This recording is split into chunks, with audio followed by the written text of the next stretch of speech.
রহমতুল্লাহ। আপনাদের মাঝে নতুন আরেকটা ভিডিও নিয়ে হাজির হলাম। আজকে আমার এই ভিডিওর মাঝে আপনারা দেখতে পাবেন আমাদের প্রতিষ্ঠানের managing director Khalid Hussain sir.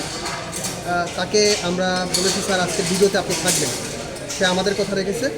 এবং সাথে আছে আমাদের স্টুডেন্ট শাহপুর সিঙ্গাপুর থেকে ছাত্র, এবং তারা আজকে ইন্টারভিউতে যাচ্ছে। তো আমরা তাদের কাছ থেকে কিছু বলবো, এবং তার আগে স্যারের মুখ থেকে আমরা দুইটা কথা শুনতে চাই। স্যার, এরা ফিঙ্গার দিতে যাচ্ছে, এদের উদ্দেশ্যে কিছু বলবেন আপনি? আলহামদুলিল্লাহ, আমাদের প্রতি মাসেই পরীক্ষা হয়। 12 সাল থেকে আমরা পরীক্ষা দিয়ে আসতেছি সফলতার সাথে। আমাদের প্রতি মাসেই কম বেশি পরীক্ষা হয়, এবং আমরাও দোয়া করি, আমরা চেষ্টা করি যে আমাদের ছাত্ররা যাতে ভালোভাবে পরীক্ষা দিতে পারে। তার জন্য যা যা করণীয় আমরা সবই করি, প্র্যাকটিক্যাল, থিওরি, এবং তার সেফটি, এবং তার আরও আনুষঙ্গিক পরীক্ষার জন্য যা যা লাগে আমরা সব বিষয় তাদেরকে অভিজ্ঞতা করি বা অভিজ্ঞতা অর্জন করাই দিই, দিয়ে পরীক্ষা দিতে পাঠাই। যার কারণে আমাদের ছাত্ররা ভালো পরীক্ষা হয়। এটা শুধু তার না, আমাদের আল্লাহর উপরে আল্লাহর রহমত আছে আমাদের সেন্টারের প্রতি। যদি না থাকতো তাহলে আমরা হাজার চেষ্টা করলেও পারতাম না। এই জন্য উপরে আল্লাহর রহমত আছে।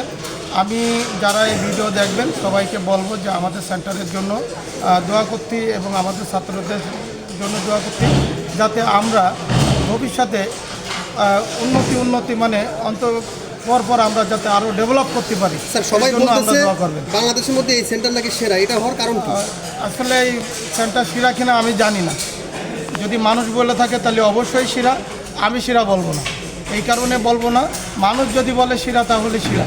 আসলে আমরা সব বিষয় নিয়ে সারাক্ষণই আমরা ছাত্রদের পাশে থাকি, এর বেশি আমার বলার নেই। ছাত্রদের পাশে থাকার কারণে আমরা সন্তানের ভিতর মতো মনে করি, বিদায় আমাদের ছাত্ররা ভালো করে।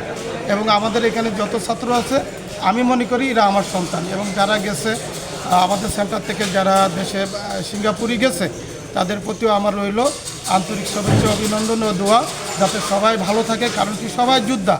আসলে সবাই গেছে সিঙ্গাপুরে, অনেক কষ্ট করে। এই কষ্ট কী কষ্ট করে এটা আমরা জানি না। যদি বাপ মা জানতো তাহলে হয়তো সিঙ্গাপুরে পাঠাতো না। কিন্তু আমাদের দেশ হলো দরিদ্র দেশ, যার কারণে বিদেশে যে কাজ করতে হয়, আমাদের ডেভেলপ করতে হয়, যার কারণে তারা যাওয়া। আমি দোয়া করি তারা সবসময়ের জন্য ভালো থাকুক, তারা সফলতা অর্জন করে দেশে এসে ভালো কিছু করুক, এই হলো আমার কামনা। সবাইকে আমার ধন্যবাদ, এবং সবাই ভালো থাকবেন। আসসালামু আলাইকুম। ছাত্রদের পক্ষ থেকে এবং টিচারদের পক্ষ থেকে আপনাকে অসংখ্য ধন্যবাদ আমাদের ভিডিওতে আজকে ছোট্ট ইন্টারভিউ দেওয়ার জন্য। আসসালামু আলাইকুম রহমতুল্লাহ।